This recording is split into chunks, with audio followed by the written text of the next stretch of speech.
सहनाववतु सहनौ भुनक्तु सह वीर्यं करवावहै तेजस्विनावधीतमस्तु मा विद्विषावहै। ओम शांति शांति शांतिः। ओम सदाशिवसमारंभां शंकराचार्यमध्यमाम् अस्मदाचार्यपर्यन्तां वन्दे गुरुपरम्पराम्। श्रुतिस्मृतिपुराणानाम् आलयं करुणालयं नमामि भगवत्पादं शङ्करं लोकशङ्करम्। समस्तजनकल्याणे निरतं करुणामयं नमामि चिन्मयं देवं सद्गुरुं ब्रह्मविद्वरम्।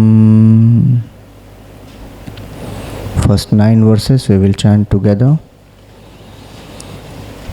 भज गोविन्दं गोविन्दं भज मूढमते सम्प्राप्ते सन्निहिते काले नहि रक्षति डुक्कृन्करणे। मूढजहि धनागमतृष्णां कुरु सद्बुद्धिं मनसि वितृष्णां यल्लभसे निजकर्मोपात्तं वित्तं तेन विनोदय चित्तं। भज गोविन्दं गोविन्दं भज मूढमते नारीस्तनभरनाभिदेशं दृष्ट्वा मागामोहावेशम् एतन्मांसवसादिविकारं मनसि विचिन्तय वारं वारम्। भज गोविन्दं गोविन्दं भज मूढमते नलिनीदलगतजलमतितरलं तद्वज्जीवितमतिशयचपलं विद्धे व्याध्यभिमानग्रस्तं लोकं शोकहतं च समस्तं। भज गोविन्दं भज मूढमते यावद्वित्तोपार्जनसक्तः तावन्निजपरिवारो रक्तः पश्चाज्जीवति जर्जरदेहे वार्तां कोऽपि न पृच्छति गेहे। भज गोविन्दं भज मूढमते यावत् पवनो निवसति देहे तावत् पृच्छति कुशलं गेहे। गतवति वायौ देहापाये बिभ्यति तस्मिन् काये। भज गोविन्दं भज मूढमते काते क्रीडासक्त तरुणस्तावत्तरुणी सक्त वृद्धस्तावच्चिन्तासक्त परमे ब्रह्मणि कोऽपि न सक्त। भज गोविन्दं भज मूढमते एकान्ताकस्ते पुत्र संसारोऽयमतीव विचित्र। कस्य त्वं कः कुत आयात कस्त्वं चिन्तय तदिह भ्रात। भज गोविन्दं भज मूढमते सत्सङ्गत्वे निस्सङ्गत्वे निर्मोहत्वं निर्मोहत्वे निश्चलतत्वे जीवन्मुक्ति। भज गोविन्दं भज मूढमते।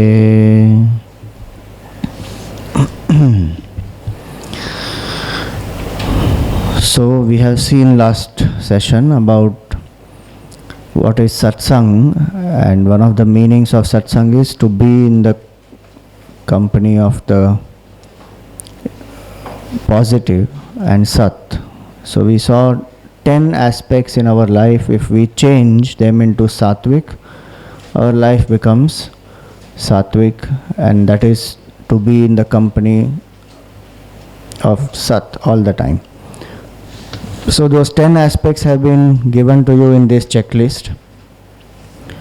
This is, you can assess yourself on these 10. We have just summarized this in one sheet, and this is for us to evaluate our own life. This is based on this book called Hamsa Gita from the Bhagavat. So we have a commentary also on this. So more details on this, if you like, you can refer to this book. And in specific, this particular checklist has been made inspired by one verse here, which is verse number 4 in this Hamsa Gita, which is Agamopa Prajadesha Kala Karma Cha Janma Cha Dhyanam Mantrota Samskarha Dashaite Guna Hetavaha. These 10 will increase. If you change this into sattva, these 10 will increase the quality or improve the quality of our life. Hamsa Gita. Hamsa Gita. No, it is in Bhagavat. This commentary is by Swami Tejomayanand Ji. So we saw satsang and the deeper meanings of the word satsang. Satsangatve nissangatvam. Nissangatvam means to be detached. Satsang will lead to detachment. So earlier when we saw Balastavat Krida Saktah, we had seen different aspects about detachment also, and why it is so important for everyone to have the detachment. It is not only meant for the renunciates or the full-time seekers, because our sorrow is directly proportional to our attachment. The more attached we are, the more miserable we will be. The more detached we are, more happy we will be. And happiness is what everyone seeks. So today we will see little more detailing about detachment. How do we practice detachment with objects? Detachment with objects means what? So we are going to have some sutras here. Sutra means something which will be easy to remember. And thinking about it, you can develop detachment. But we are having English sutras, not Sanskrit sutra here. So what is the detachment for objects? That should we not have objects? Should we leave the objects? We should have minimum number of objects? Or what does that mean, detachment with objects?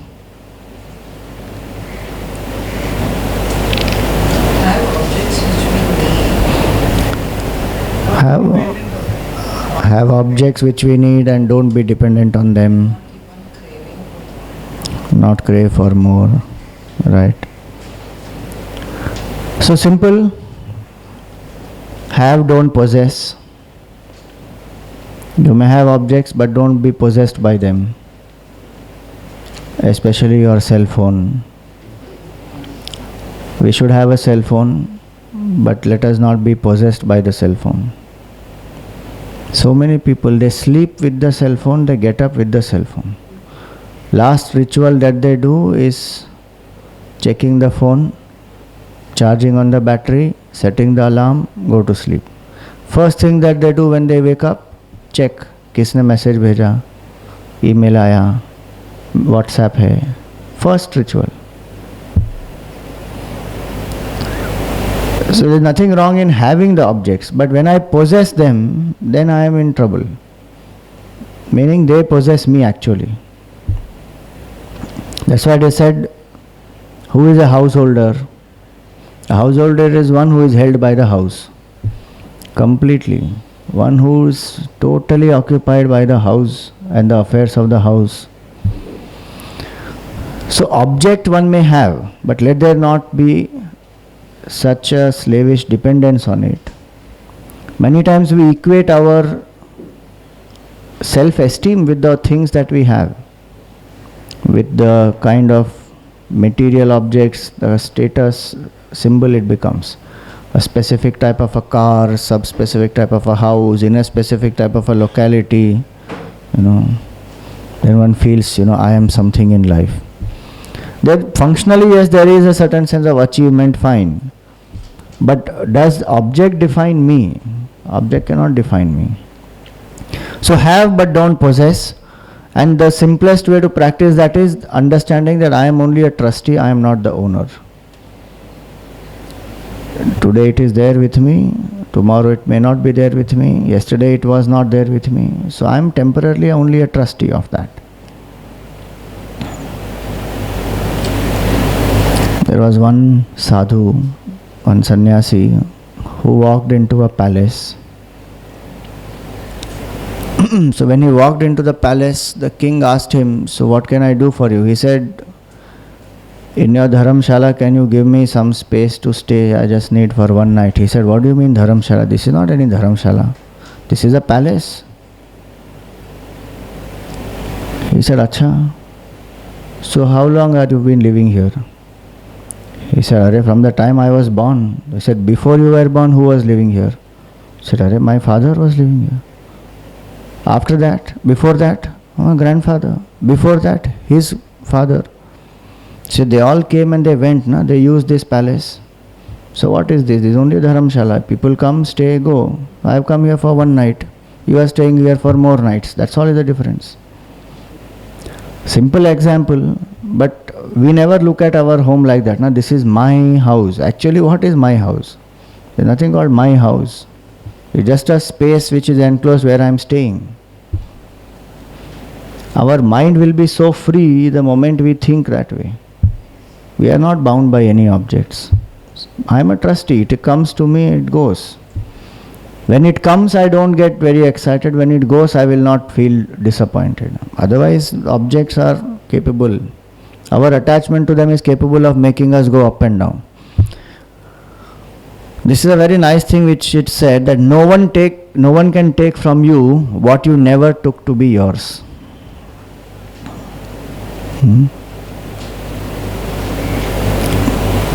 The moment we take that this is mine, then the attachment starts, fear of losing starts, anxiety for protection starts, sadness when it is lost happens. But if I don't take it to be mine, nothing happens. There was one Buddhist monk called Nagarjuna. He used to stay in a cave. And he used to do his meditation, quite simple, nice person. Slowly, people became aware that he stays here. And he is a monk, very loving, compassionate. Slowly they started coming there. As they started coming there, they were very happy, very impressed, and they used to do satsang, and they felt so peaceful. So many of their problems got solved. So out of their Shraddha, they started giving something there. So somebody would leave some food items there, somebody would leave some vessels there, somebody would leave something there, clothes and table and whatever. Some things they started bringing, because he was living in a cave, there was nothing there. And he was happily living there. One day, as he was sleeping, he suddenly heard some noise. So he woke up and he found that there was a thief in the cave who was taking things, and in his sack he had put them all, and he was taking and he was going. And he happened to hit something. So that noise came, and so Nagarjuna woke up. So as he saw the thief going, he called him. He said, hello, hello, come here, wait. He removed his pillow. He took another two things which were next to him, and he said, take this also and go. So the thief was surprised. He said, hello, what is this? He thought that he would get beaten up. He said, no, you take this also and go. Anyway, this does not belong to me. You take and go. I'm not saying if a thief comes you should do that, but the point is, this is at the end of it, he tells this to the thief, that nobody can make you miserable if you don't take anything to be yours. You are only a trustee. I was happy in the cave before. I am happy even now. If things are there also, I use it. I am happy. If things go also, I have no problem. You take and go. They don't belong to me. So that dependence on objects one removes. And one of the ways to remove the dependence on all objects in our culture is dhan. When I do charity, one of the important purpose of charity is this, that what I consider as mine, towards what I have attachment, I should learn to let go of that. So my time, my energy, my life, my emotions, my money, my people, is all this attachment which is there. So dhan is not just money that you give. We are so possessive about all these. My body, my time. So then go and serve somebody. That is also charity. Even in smiling we are conjuice. Calculated smiling. Only with certain people we will smile. Otherwise no. Smile. So all this, when we do a certain type of charity, we give. And in that giving, let there be giving out of joy. The biggest gain in charity is that when I give out of joy, I let go of my attachment. In fact, detachment is in every aspect of sadhana in Vedanta. So even when I do a yajna, there is a detachment which happens. When I say Indraya Swaha Idam Na Mama, this is for Indra, this is not for me. Even when I do a puja, at the end we say Om Tat Sat Brahmarpanam Astu, gone, that this is offered to the Lord. So every aspect we will see that. So first is with the object, that have and don't possess. You can do this homework if you like. Make a list of the objects which we depend on which we have that kind of a possessiveness, that without which we can't live. And slowly start distancing. In the sense, for some time be without it. If I am addicted to surfing on the net, I have to stop. Have a certain fixed hour, saying okay, this time to this time, not after that. If I am addicted to television, hours and hours, how much people keep watching. Fix some time. I am not saying deny totally, but let there be a enjoyment with a certain control. Because then when we go away from it, then we can divert our mind to other things. Otherwise, when we are attached to something, it holds us so much that we cannot think of other things. So many children who are addicted to the television, they don't go down and play only. You stop the TV, then they will have to find some alternative. They will go down, they will play, they will do something. Same thing happens with us. Any type of dependency, mind gets obsessed by it, then we don't find space to do other things. So then life is not in perspective. So this is about object. About situations, how can we be detached with the situations? We like to be in a comfortable zone, not stepping out, attached to that kind of Situation. Sorry, people is here. Situation comes next. With people it is, love is a fulfillment unto itself. Most difficult to practice, but the more I remind myself that love is a fulfillment unto itself, the joy is in giving love. Let me learn to keep giving love. Gurudev used to say a very nice quote, and that has stuck in my mind very deeply. He said, God gives and forgives, man gets and forgets. So we have to practice that, giving and forgiving. In relationships, giving and forgiving is very important. And there is no limit to giving and forgiving, please. You cannot say that I will forgive 10 times only and 11th time I will take offense and I will slap you. To keep forgiving. It is only a rare case where it happens, where it is my duty and I have to fight, and I have to fight. But there also Bhagavan says you have to forgive inside and fight outside. That's the beauty of the Bhagavad Gita, I tell you. Not any other scripture in the world you will find that. You have to fight Kauravas, Bhagavan says to Arjun. But you fight because it is your duty, not because it is a personal vengeance. And even there where you fight, you have to be equanimous from inside. You have to let go, you have to forgive and then fight. Tato yuddhaya yujyasva naivam papam avapsyasi. He said, if you do that, you will not get sin. You will not be doing anything wrong. And in fact, if you don't fight, then you will be committing the sin. But inside he has to still forgive. He cannot hold a grudge inside and fight. That's the beauty. That's called active resistance to evil. That because it is my dharma, I have to fight, I will fight. But I will hold no personal grudge inside. I will do it only as my duty.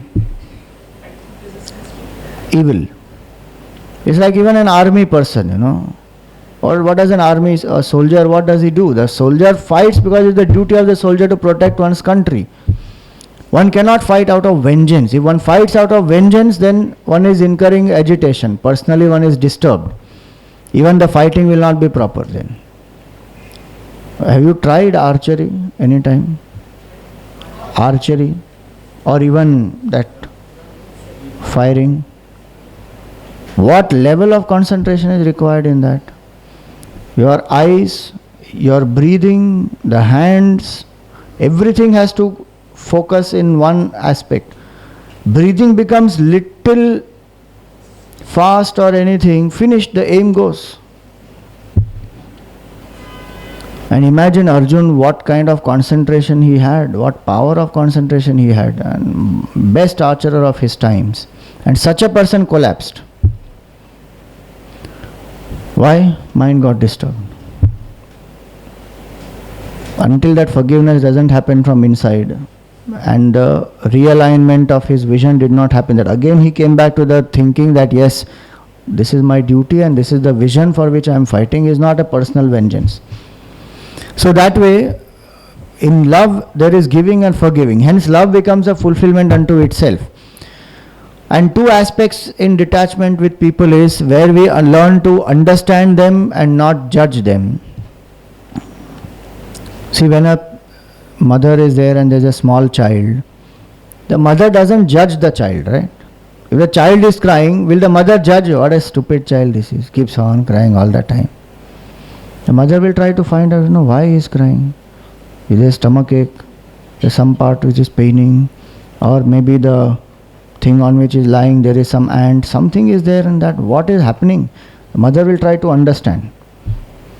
Why? Because there is so much of love that there is no judgment happening there. There is trying to understand. In our case, what happens many times is we start judging people. Again, Gurudev's quote comes to mind. He said that faults appear thick when love becomes thin. Faults. Faults appear thick when love becomes thin. It's the same relationship. Very loving, before. After some time, one starts seeing the faults, one starts judging that person, then love becomes thin. So understand people, not judge them. Because judgment creates nothing except a prejudice in the mind. Then the relationship gets strained. But if I try to understand that, from where is this person coming? Why is this person behaving this way? Maybe there is a certain insecurity, maybe there is a fear, maybe there is some possessiveness. One doesn't know. If one tries to understand, it will be better for me also, it will be better for that person also. Because then I will be able to objectively handle it. Otherwise I will take personally only. So understand and judge, don't judge.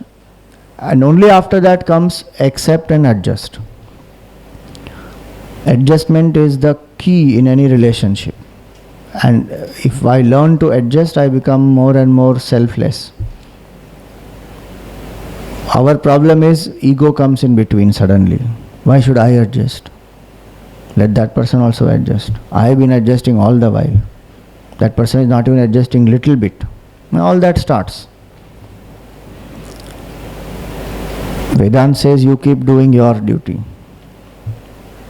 Because we can't change other people. And waiting to change them, we get more and more disappointed. Of course, one can explain, communicate, those things one can do, but so love in spite of and not because of. That's the unconditional love to which we have to lift ourselves and cultivate that amount of selflessness that we can keep loving unconditionally. In fact, the most difficult thing to do in life is only this, is to love unconditionally. It is not even to meditate. It is not even to sit quietly. To love unconditionally at all times, most difficult to do that. There was one disciple who went to a master. He said, "Can you please teach me the truth? I want to know the truth. I have renounced everything and come." He said, "Have you ever loved anybody?" He said, "No." He said, do you have any, he was a young person. He said, "You never fallen in love with anybody?" He said, "No." "Have you loved, do you have any brothers, sisters?" He said, "No." "Parents?" He said, "Yeah, I have my parents." "Have you really loved your parents?" He said, "No." The teacher said, "I don't think you can know the truth. Go back." You just think, one generally thinks that, if you leave everything and come, then you will know the truth and you are detached. He said, if you have not loved people, you will not know the truth. Because the nature of that truth is absolute love, unconditional love.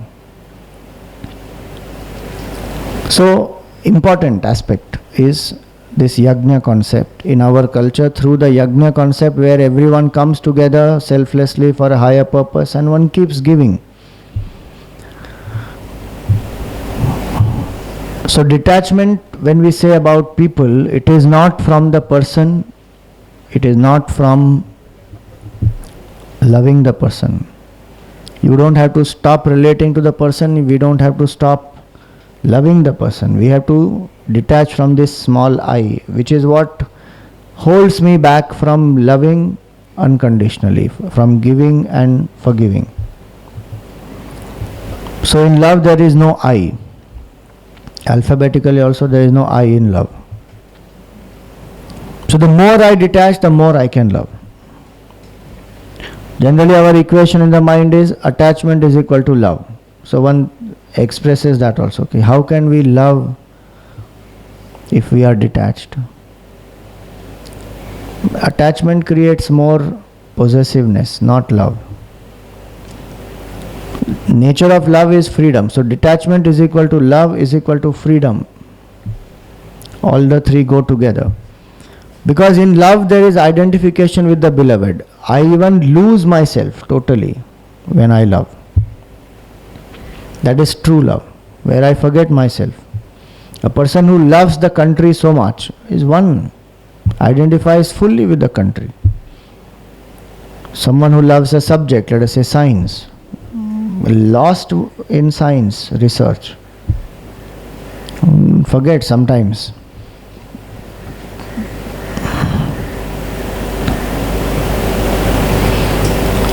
It is said about Einstein, see some of these things, we don't know how true they are, but people make up or whether it happened actually, but incidents are there. So it is said about Einstein that as he was walking on the road, somebody met him, one of his friends, and he asked him that afternoon time. So he said, "Have you had lunch?" He said, "If I am going towards my house, I have not had lunch. If I am coming away from my house, I think I have had lunch." You just think, no identification with whether he has eaten, not eaten. His mind is lost in thinking about his science and what he is doing research about. So that is called identification, complete identification with, that is called love. Coming to situations, take things as they come, leave them as they go. Very simple. See, why these sutras are created is for us to remember these in our mind and keep applying in our life. So with objects, have, don't, possess. With people, what is that with the people?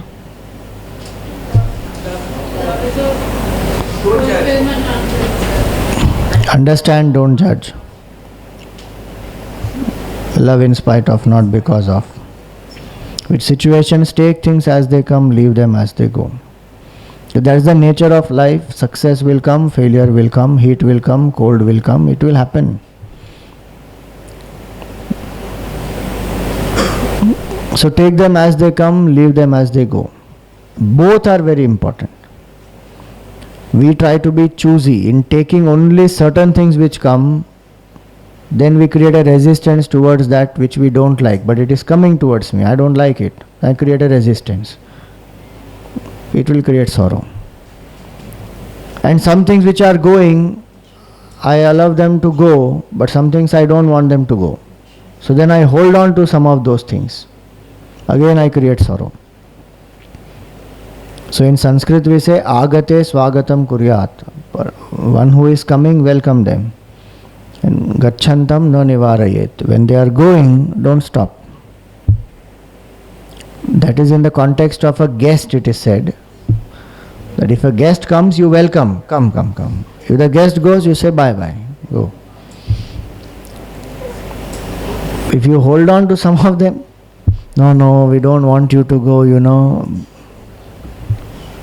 And suppose that fellow turns around and says, yeah, I also like to be here. Then you had it. You might have said it for courtesy. I was only expressing love. Abhi ye to tik gaya yahan pe.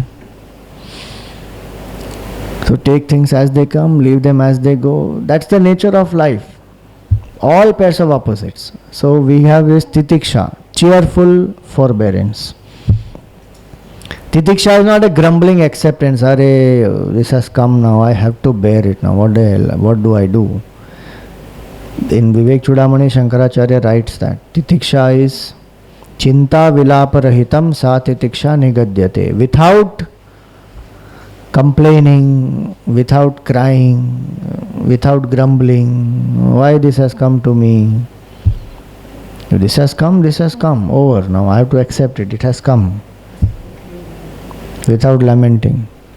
If I don't accept it, it is not that by my not accepting it is going to go away. If it has to be there, it will be there only. It goes in its own time. So take things as they come, leave them as they go. But the situation, it should not be fatalist now, like where you just say, okay, it's happening and you don't do anything. No, that is what. It is not to make us fatalist. If I accept it as it comes, then I know how to handle it. If I don't accept it, I will not move to the next step of handling it. Suppose a disappointing result has come to me. Now if I don't accept, okay, now this has come, now what to do now? That acceptance has to be there for me to move to what to do. Why this came to me, I did so much and this should not have happened and still this came to me, life is not fair. In that resistance, how much energy is lost? But if I accept, okay, fine, this is the present situation, now this has come, what next can I do to improve upon it? Then I can improve. In no way acceptance means complacency. Acceptance makes me ready for proactivity, full stop. Non-acceptance creates reaction. Only wasting energy in reaction. Ultimately I have to accept it only. Now, what is the bottom line, tell me? Ultimately one will have to accept. So why waste energy? Why take so much time to finally come to accept it? And that also will be out of helplessness. That kind of acceptance, one feels more defeated there, because I could not do anything. Now helplessly I have to accept it. But if I accept it positively, saying, okay, this has come now. That's called prasada buddhi in our culture. And this has come now. Let me accept it. This has come by the grace of the Lord. Prasad. Immediately then reaction stop. Now I can think how to handle it. But if I don't do that, then I am in trouble. Suppose there's an accident which has happened. What will we do? Immediately we will change that, no? Immediately we will start thinking how to get out of this situation, go to a doctor or call the police or something we have to do. This accident has happened. Will somebody sit there and brood saying, why the accident happened? This should not have happened to me. I was the driving properly only. That fellow came and banged me from behind. What I have to do, I have to do. Instantly. Why? Because then there is acceptance is there, then mind is freed. In case of a disease, one can just sit and brood or take it. Correct. In any situation it will happen. Suppose now the rupee has gone up. What can I do? If I keep cribbing, अरे क्या government है यार, कितना घटिया government है, बढ़ते जा रहा है, rupee is going up, my BP also is going up. Okay, what else can you do? If I accept, okay, now rupee has gone up, now what is the next thing I do? How do I minimize my losses? Straight I have to think that if there is something in my power that I can do to stop it, let me do it. Otherwise drop that by accepting, bhai theek hai, now this has happened, now what next? I always give this example. Nike has their slogan, na? Just do it. If there's something that I can do it, just do it. If I can't do anything, just drop it. Full stop. We will do exactly reverse. What I can't do anything about, keep brooding about it. And what I can do something about, do nothing about it. Because I don't have energy left now. Take things as they come, leave them as they go. Honestly, that requires a lot of humility. Simple point. It requires a lot of humility to accept things as they come and leave them as they go.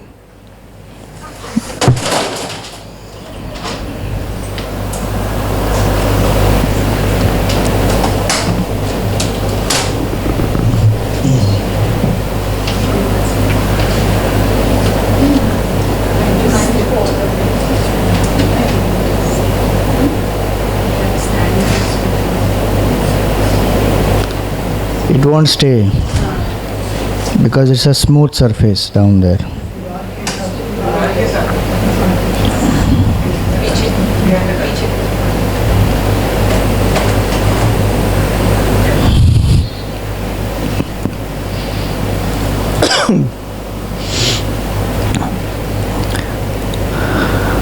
Okay, so coming to body.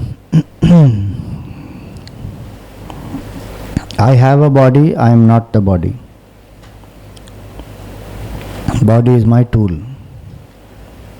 So just like I take very good care of the tools, I take good care of the body also, but I am not the body. So the pain of the body is not my pain, disease of the body is not my disease, pleasure of the body is not my pleasure, hunger of the body is not my hunger. If I see the body only as a tool, the basic bondage is this. The root cause of the bondage is this idea that I am the body. Then we live as a finite, limited individuality, and everything we do for the body, and this body remains with us only as long as our karma lasts, then it just drops. It's only a tool. Actually, it is only a tool, nothing more than a tool. But we become so identified with it that we don't know anything else apart from the body, that I am this only. No idea that I am different from the body. I am an individual entity which keeps taking new bodies again and again and again according to the karma. And how long will this go on? As long as I think I am a limited individuality, this will go on. That's why that whole shloka is satsangatve nissangatvam nissangatve nirmohatvam. That moha has to go, that I am this body. That is called delusion. I am not the body. I have a body. Just like I have a mic, I have a glass, I have a body. And this I have to tell myself again and again and again. If in the time of disease, in the time of hunger, in the time of pain, this thought comes to you that I am not the body, I only have a body, bas. That means you are on the path of detachment and you are living Vedanta. Recently, one of our trustees, his wife passed away. She had cancer. Cancer of the stomach. 2 times they did chemotherapy, then again it relapsed. So she said, nothing, I don't want to do it. And they stopped the medicine also. Full time her mind was only thinking of the Lord. Even before she didn't want to take the medicine, but they told her to take, so she took. She became very weak in the last few days and almost went into unconsciousness, coma. But only thing that she kept saying, Bhagwan, Bhagwan, Bhagwan, Bhagwan, Bhagwan. Literally from her mouth only those words were coming. Nothing else except that word Bhagwan came to her mind. Nothing else. 1 month before, they asked her also that, do you have any desires? Do you need to tell us something? Do you want us to do something for somebody? Nothing. Only Bhagwan, Bhagwan, Bhagwan. And she left also her body like that. She was really an example of how a person who lives with seva, she's a householder, has children, has lived her whole life serving the family. She systematically studied Vedanta also in one of the ashrams, and every morning she used to do the puja and Abhishek of Lord Shivji and Rudra Abhishek and all that. Very cheerful. Even if she went through so many things, she had no, she never grumbled about it, complained about it. And ultimately she went also that way. Literally what is written in the Gita, we could see that is literally happening. That she said she was chanting only the name of the Lord even in that unconscious state. Nothing. Last 1 whole month she was just only Bhagwan, nothing else in her mind. So peacefully she went. Idea of saying this is that kind of a detachment she had. That nothing, she didn't bother. Okay, this body is there, it's there. There is one devotee of Sri Krishna or Vishnu Bhagwan actually, whose name is Kulashekar Alvar in South India. Alvars are the great saints who have had darshan of Vishnu Bhagwan. About 17, 18 of them. There are legendary stories about them. So this Kulashekar Alvar was a king, but a very great devotee of Lord Vishnu. So he has written this book called Mukundamala, and in that he writes one shloka where he says that Idam Shariram Parinama Peshalam. This body is is constantly modifying. Patatyavashyam Shlatasandhi Jarjaram. It will definitely drop. All of us know that it will drop one day. It will become old, all the joints will get disjointed and it will drop. Actually, it will just collapse. Kimaushadhai Klishyasi Mudha Durmate. That, oh deluded fool, why are you trying to beautify it with some medicine and cosmetics and all that? And why do you want to keep prolonging its life? You cannot prolong its life. Niramayam Krishna Rasayanam Piba. You just drink the nectar of the name of the Lord, which will free you from all diseases. And this Amma, literally she did that. She stopped all the medications and literally she was just saying Bhagwan, Bhagwan, Bhagwan. And we saw the amount of suffering that the body is going through, one cannot imagine. But you see her mind and you see her face, it will not show even this much of suffering. Because her mind was absorbed in Bhagwan, it was not there on the body at all, the attention was not there. Now and then when the attention comes back to the body, she will say it is paining. So she will, when she could talk, she would say that dukhe che. That's all she will say. Only one word. Because she is a Gujarati, so dukhe che meaning it's paining. Again she'll start chanting Bhagwan, Bhagwan, Bhagwan. After some time when she couldn't talk, nothing on her face. No talking, no expression, okay, body is there. She had mentally gone, detached totally from the body. So those things are possible when a person does that sadhana, and that is the real sadhana, when we say that I have a body, I am not the body. So some tapas has to be done for that, where I tell myself again and again that I am not the body, I only have the body. As far as work is concerned, the detachment from work is this. Work is a means to purify the mind. Let me focus on my duty and do what needs to be done. Detachment from work does not mean that I don't do my work. Detachment from work means I do the work as a understanding, with that understanding that it is only a means to make my mind pure. It is not to achieve power, position, name, fame, success. That is incidental, that is secondary.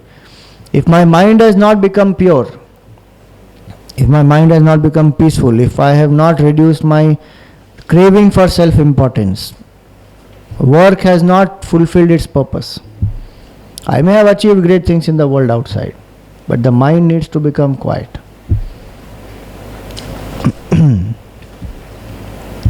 That will happen only when there is a dedication, altar of dedication. That I do it for my culture, for my family, for my country, for my company. Where I am not important, that cause is more important.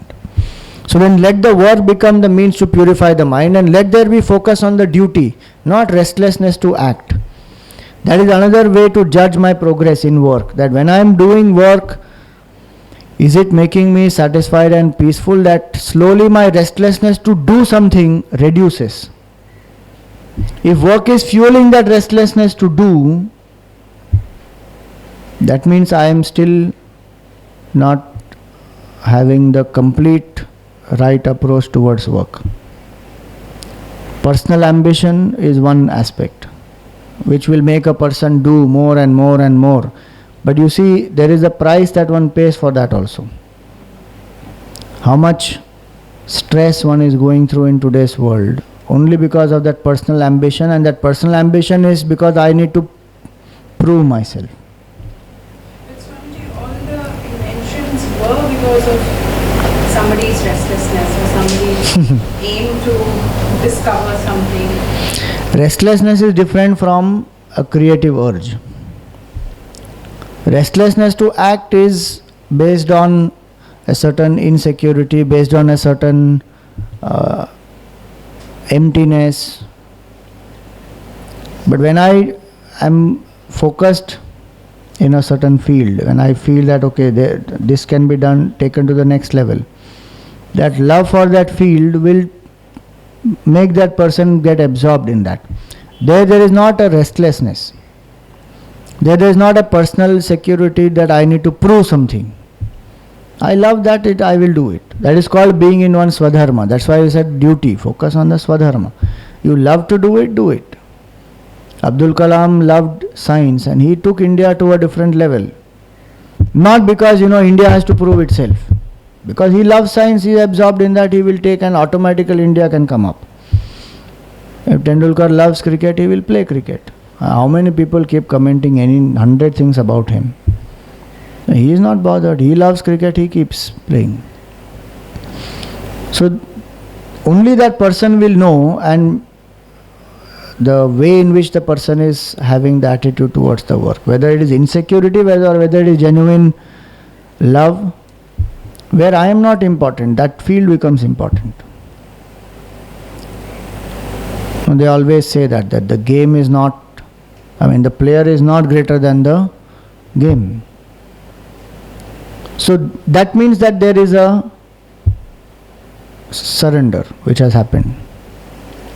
So work. Now learn to drop work and pick up work. That is another way to understand our detachment from work. That when I want, I can drop. So if I go on a, vacation, So with my family I have gone. Where do I go now? Few months ago it was Turkey. Now what is the destination? I don't know which one now. Greece? Greece. Greece, Spain. Okay, chalo, Greece. So then everybody goes to Greece. So I go to Greece. I am spending time with my family there. If all the time on my phone, on my internet, and I'm... That movie was there, no? Zindagi Na Milegi Dobara. You see that Hrithik Roshan character in the beginning? Suddenly if he stops the car, puts on that suit and then puts on the computer and is talking to the Japanese fellow. All his friends are wondering, hello, what is happening? We came on a vacation. But no, it's an important call. I have to handle it. So then capacity to drop work has to be, I drop, I pick up, drop and pick up. Nowadays more difficult. I agree, because now you are tracked everywhere, because the phone they have given you, company will give you happily one phone, then finished you are. You have to be on it all the time. Sunday, Monday, whichever night, anything happens, you have to be available. Then I should at least learn to mentally switch off totally. That's why the family complains, no, that there is no quality time. If I can learn to drop and pick up, only a detached person can do that. Otherwise one will tend to drag. The sign of attachment is that. And when I go to my office, I am dragging my personal life there. When I come back home, I am dragging the work life here. Then there is conflict. So work is a means. If we focus on niyata karma, in our culture it is called obligatory duty. That what is my obligatory duty, that I do, and I do it for a higher purpose. There is detachment from work. Detachment from results, expect the result and accept the result. Gita never says don't expect a result. That is most impractical philosophy. Without expecting a result, one cannot work only. But result alone is not the motive for work. Result is one of the aspects which I need to achieve. Purity of mind is other aspect. Growth of other people is one more aspect. My peace of mind is another aspect. What is my contribution to the society is one more aspect. So many aspects are there to it. So I expect a result and work. But then I have to accept the result. Whatever the result comes, I have to accept. And in that acceptance, I can grow higher also. If I feel I have to improve my performance, I have to correct something, all that can be done. But acceptance is primary. So if this attitude I have, that I expect this particular result and I do my best and then I leave the rest. Whatever result comes, I accept it. That will throw away a lot of stress from the mind. As far as emotions are concerned, they are in me, I am not in them. This is again from the Gita. Natvaham teshu te mai. They are not in me, they are in me, I am not in them. Meaning anger comes in me, stays in me, goes back. Our problem is we jump and identify with it, that I am angry. Right? Anger thought came, stayed, went. Just like how thought of satsang comes. Very detached way we observe it. Thought came that let me do sadhana. It stayed for some time and it went away. I didn't do anything. Let me do that with anger also, greed also, lust also, all these.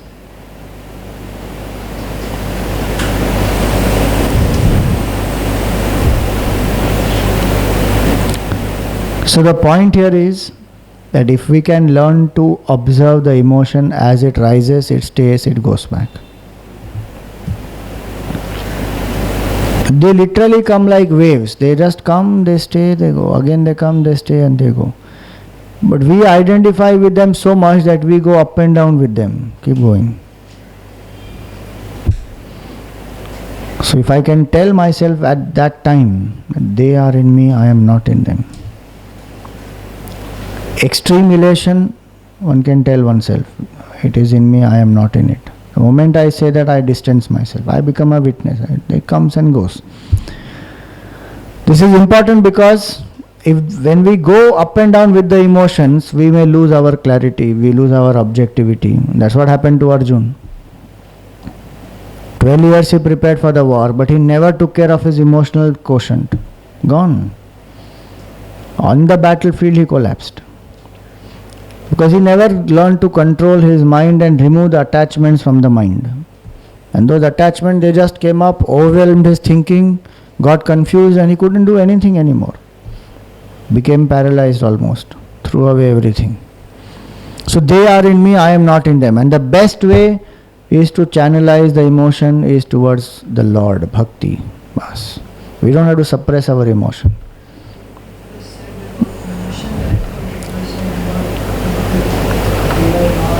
No, it is about emotions. That's why I use the word anger. Anger comes, it stays, it goes. Bhakti helps because when I love the Lord, in that love of the Lord, I surrender my insistence. 1.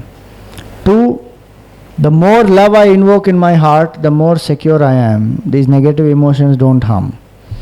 Our negative emotions take over us only because we are not grounded. We are not rooted in love. We are insecure. And something on which we depend, that does not happen and get disturbed. All that is extrovertedness. Why? Because we are not grounded. In bhakti, when I ground myself, I will learn to accept, let thy will be done, not mine. Prasad buddhi will be there.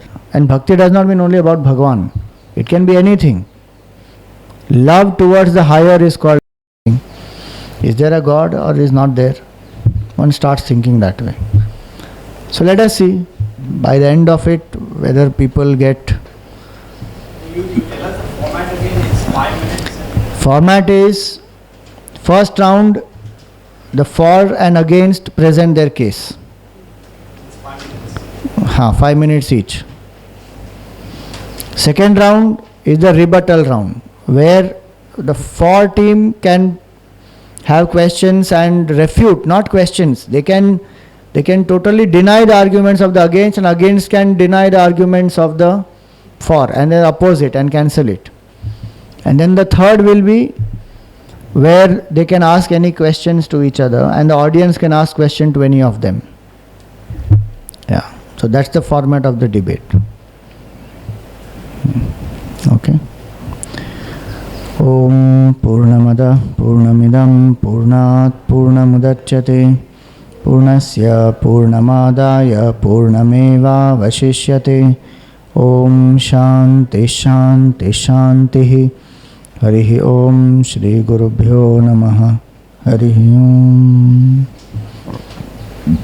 If some of you are new, please contact Chinmay. Chinmay, just get up. No?